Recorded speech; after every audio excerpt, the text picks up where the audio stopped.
বক্তব্য প্রচার করা বাংলাদেশে একদম সরাসরি নিষেধ আছে, শুধু দণ্ডপ্রাপ্ত বলে না, তার বক্তব্য প্রচার করা যাবে না এরকম আদালতের নিষেধাজ্ঞা আছে এবং আমাদের অনেক মিডিয়া এই কাজটা করছে। তার মানে হচ্ছে তারা আদালতের নিষেধাজ্ঞা নির্দেশনা মানছেন না, এটা ফ্যাক্ট।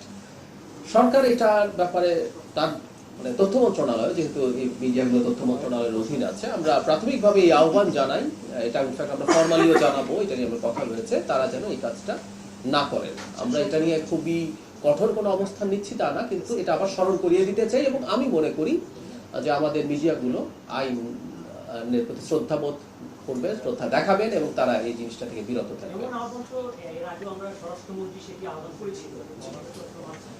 ঠিক আছে, আমরা আবার করবো এবং কোনো একটা সময় হয়তো কোনো ব্যবস্থা নেওয়ার কথা ভাবা যেতে পারে।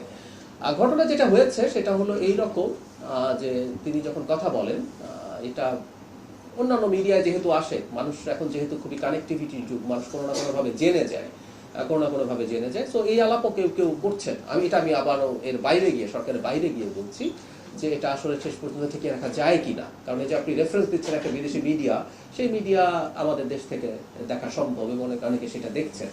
তারপর আমি বলি, আনলেস আদালত এই নিষেধাজ্ঞা সরাচ্ছে, এটা করাটা অনুচিত। আমি অপরাধ এভাবে বলছি না, এটা অনুচিত এবং আমি আশা করি আমাদের মিডিয়া দায়িত্বশীল ভূমিকা পালন করবে। মানে সফট বা হার্ড আওয়ামী লীগ না, আমি আগে বলেছি এই নির্বাচনে বিএনপিও তো নাই, আছে কি? স্থানীয় সরকার নির্বাচনে কি বিএনপি আছে? জামায়াত এনসিপি আছে? নেই। এক সময় ছিল, মানে যে আইনটা মাঝখানে পরিবর্তিত হয়েছিল আওয়ামী লীগের সময়, সেখানে একটা নির্বাচনে দল ছিল, সেটা হচ্ছে চেয়ারম্যান বা মেয়র। তখনও কিন্তু মেম্বার এবং কমিশনার নির্বাচনে কোন দল পার্টিসিপেট করতো না। এখন এটা তুলে দেওয়া হয়েছে, আমরা আগের জায়গায় চলে গেছি। সুতরাং এখানে বিএনপি, আওয়ামী লীগ, জামায়াত কেউই পার্টিসিপেট করছে না, এটা হলো একদম নিশ্চিত কথা।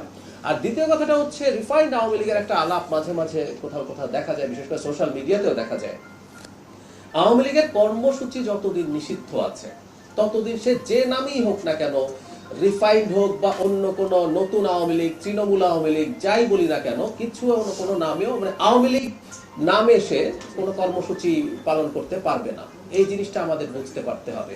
সুতরাং মানে সরকারের এরকম কোনো ইচ্ছা নেই এবং আমি আবার একটু স্মরণ করিয়ে দিতে চাই, বরং সরকারকে এই অভিযোগ করা হয়েছে যে সরকার 2009 সালের সন্ত্রাস দমন আইনের যে ধারা নতুন করে যুক্ত করে আওয়ামী লীগের কর্মসূচি নিষিদ্ধ করা হয়েছে, সরকার অনেকগুলো ইন্টারিমের সময়কার অনেকগুলো অধ্যাদেশকে আইনে পরিণত না করলেও এটাকে করেছে। তার মানে সরকারের অবস্থান হচ্ছে, সরকার মনে করে যতদিন পর্যন্ত আদালতে আওয়ামী লীগ নিষিদ্ধ হবে কি হবে না, আমি আগের দিনই বলেছিলাম এটা আসলে আদালতের এখতিয়ার এবং সিদ্ধান্ত হবে, তার আগ পর্যন্ত সরকার মনে করে এই কর্মসূচি নিষিদ্ধ থাকা উচিত।